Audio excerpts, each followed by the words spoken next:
tout le monde. Ça l'a fait un petit moment que je n'ai pas posté de vidéo.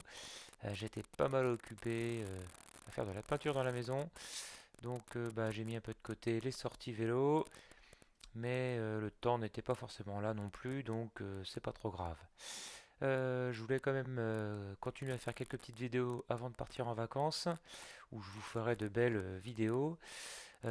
Juste une petite vidéo pour vous montrer un peu comment je planifie des traces Komoot, comment je recherche des informations et encore une nouveau des petits trucs et astuces donc sur de la création de traces à l'aide de Komoot.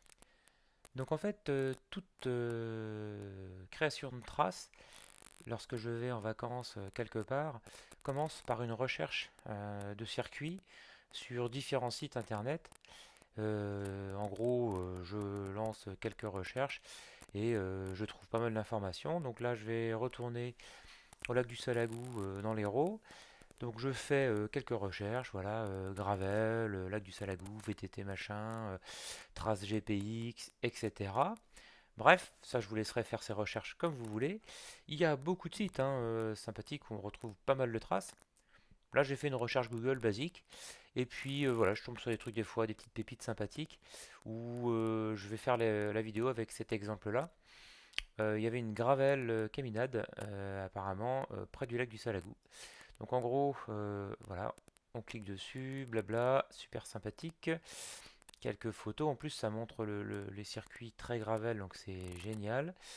J'accélère un petit peu, mais il y a effectivement à un moment donné les traces de disponibles.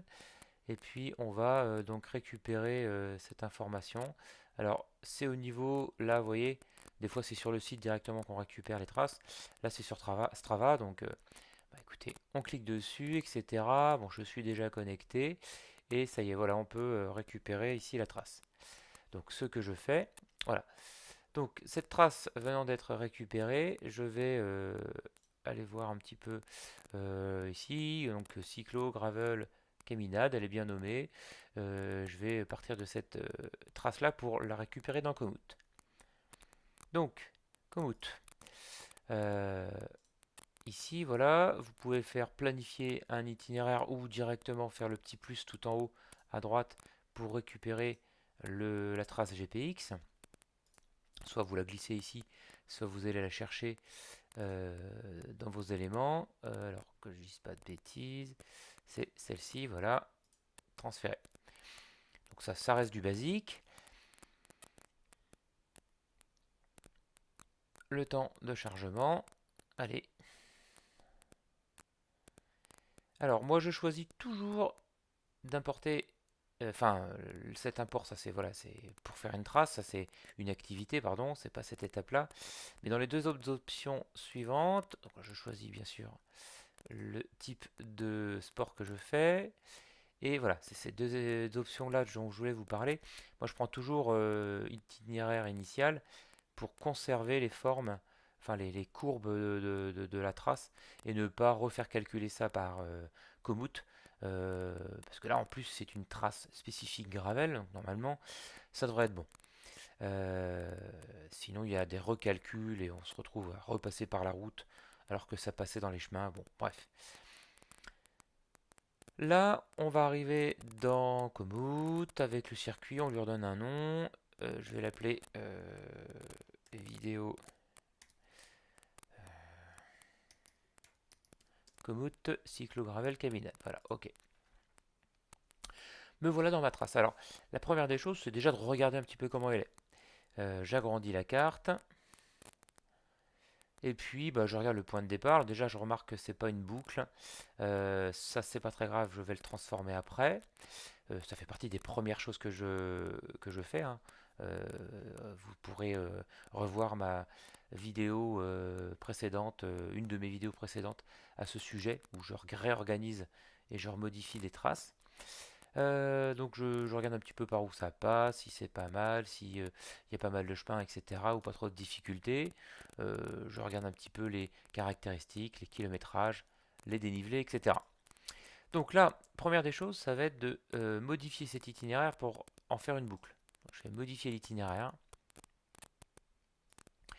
Alors, avant de faire une boucle, je vérifie quand même que les traces sont relativement, enfin les départs arrivés sont relativement proches. Au pire, je remets un petit glissé comme ça de l'arrivée ou du départ pour que ce soit tout proche.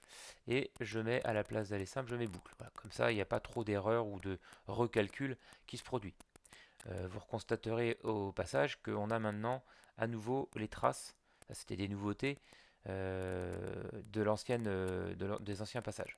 Donc, toute modification que vous allez faire vous feront bien passer, enfin, visualiser pardon, les anciennes traces. Par exemple, si je veux passer ici, hop, mettre mon départ, donc ici, hop, on voit toujours l'ancienne trace. Alors il y a peut-être un sens unique, voilà, on va le faire comme ça. Et bien, un aperçu de par où ça passait avant. Donc voilà, donc le but c'est ça, c'est de faire une boucle. Ensuite, pourquoi pas de recalculer des traces. Alors là je l'ai fait là, mais c'est vrai que c'était volontaire.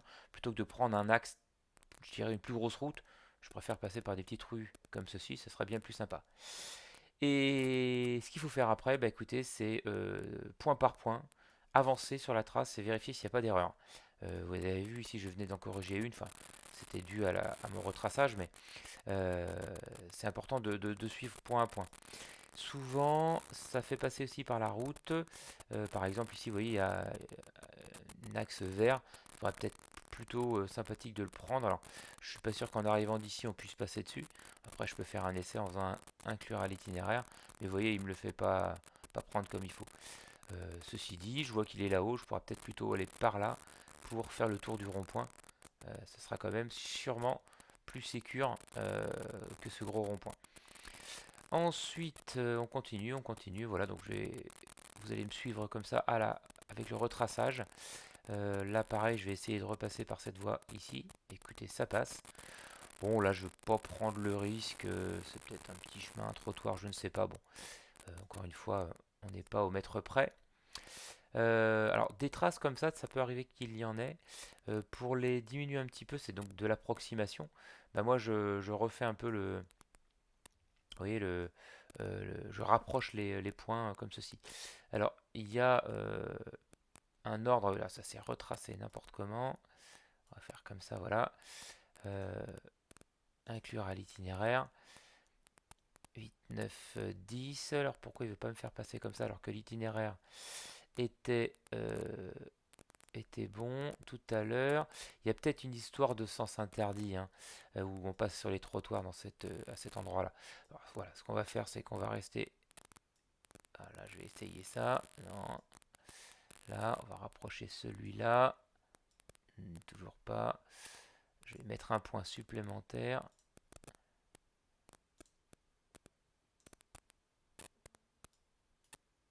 Hop, comme ceci. On va y arriver. Hein. Ah, on va pas y arriver.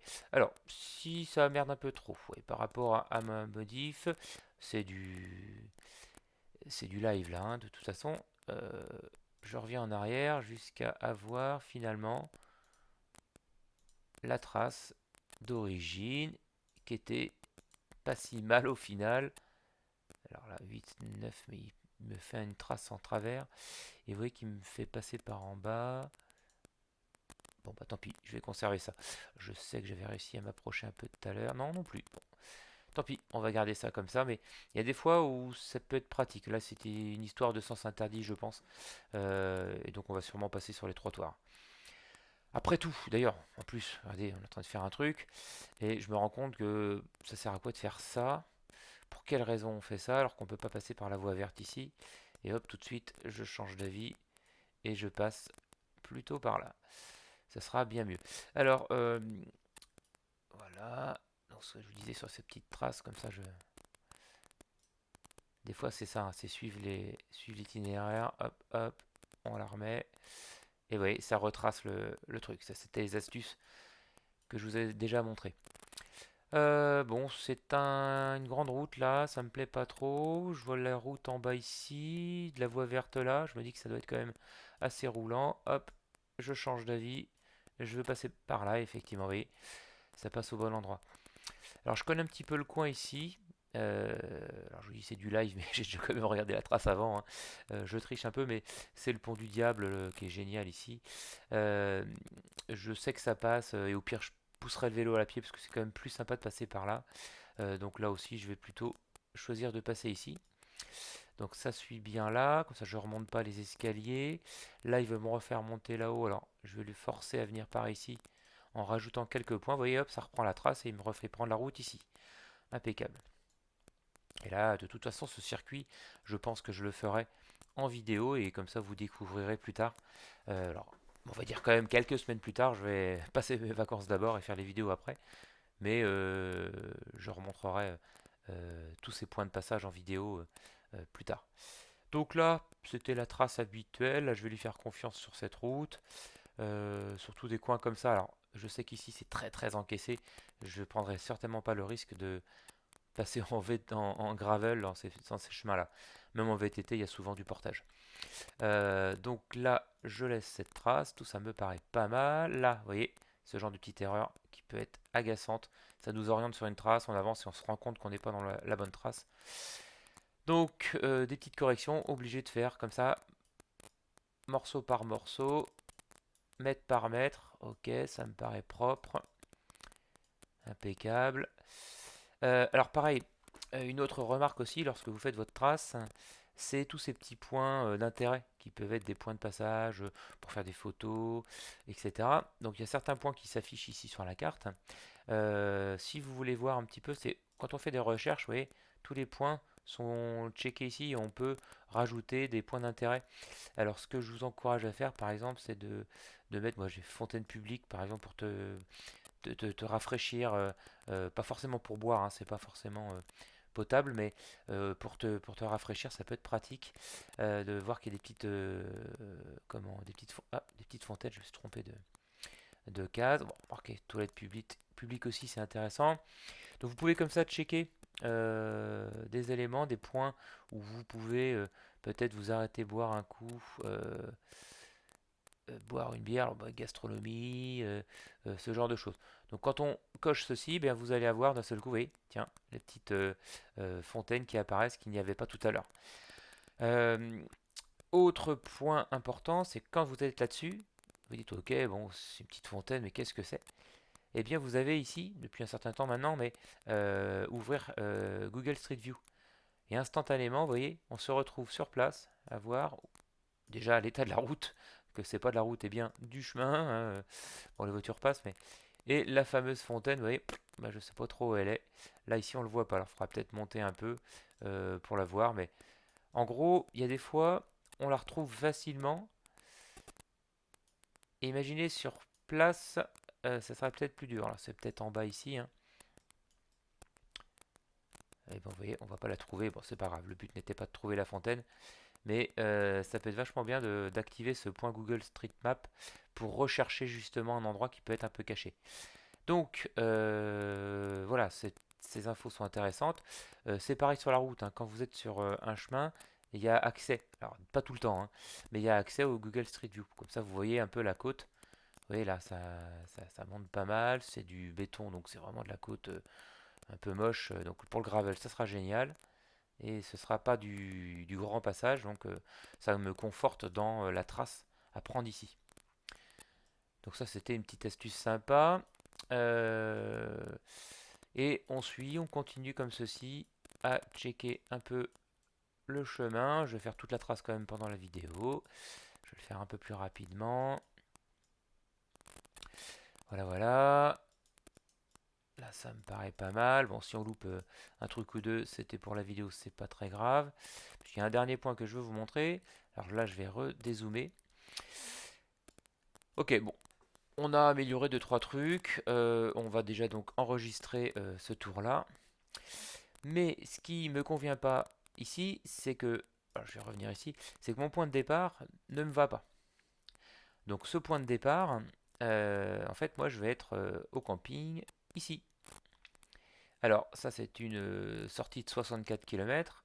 Moi, je veux partir d'ici. Alors, ça va me rajouter un peu de borne, mais c'est pas grave. Euh, donc là, c'est carrément rechanger le point de départ.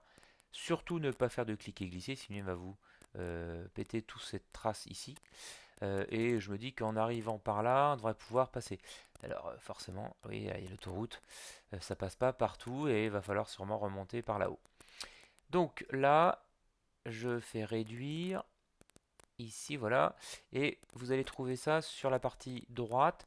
Je vous l'avais déjà montré dans d'autres vidéos. C'est que je vais refaire la trace en sélectionnant un point de départ. Je suis obligé de passer par là. Voilà. Donc là, il va falloir juste cliquer dans la zone de mon nouveau point de départ. Et donc mon point de départ, la sortie du camping, c'est ici. Donc démarrer ici. Alors là, ça redézoome. Et vous voyez qu'au niveau de la pointe, ce que j'ai perdu finalement comme trace, c'est cette trace rouge. Donc toute cette trace rouge, maintenant dans toutes les modifications, elles sont là. Ça permet vraiment de valider qu'on n'ait pas perdu un chemin particulier. Donc là, il va falloir observer tout ça hein, pour comment euh, pour vérifier qu'on passe bien au bon endroit. J'ai fait une bêtise. Hop, sélectionner le point de départ. Je suis revenu en arrière. C'est pas ce que je voulais faire. Il fallait que je valide avant. Hop, ça va aller vite. Hop, démarrer ici. Et alors voilà, il faut faire enregistrer le tour. J'allais continuer à essayer de changer la trace, mais on est obligé simplement. Cette fonction de changer le point de départ ne permet de changer que le point de départ. Alors vidéo, je vais l'appeler départ camping. Voilà. Ok, donc il y a bien deux traces différentes, l'original plus celle avec le départ qui est différente. Donc nous voilà avec un nouveau départ, un nouveau kilométrage, 80 km, etc. Donc là ça part par ici, je connais la route, ça me fait passer par là, mais finalement c'est pas mal. Alors je sais que Komoot a retravaillé un peu les traces gravel, et donc c'est de mieux en mieux, ça passe dans des endroits forcément moins techniques que le VTT, mais ça essaye de prendre les petites voies quand même, les petits chemins le plus possible.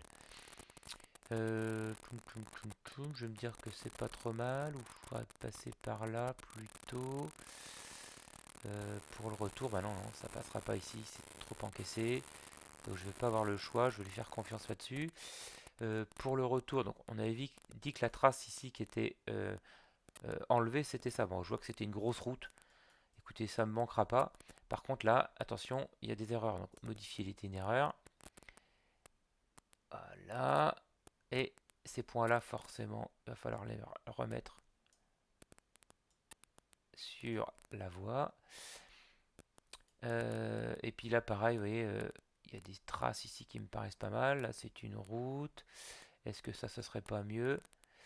Il y a des dolmens à voir par là. Par contre, j'ai pas d'infos sur l'état de cette route, ni de Google Street View parce que c'est du gravier, etc.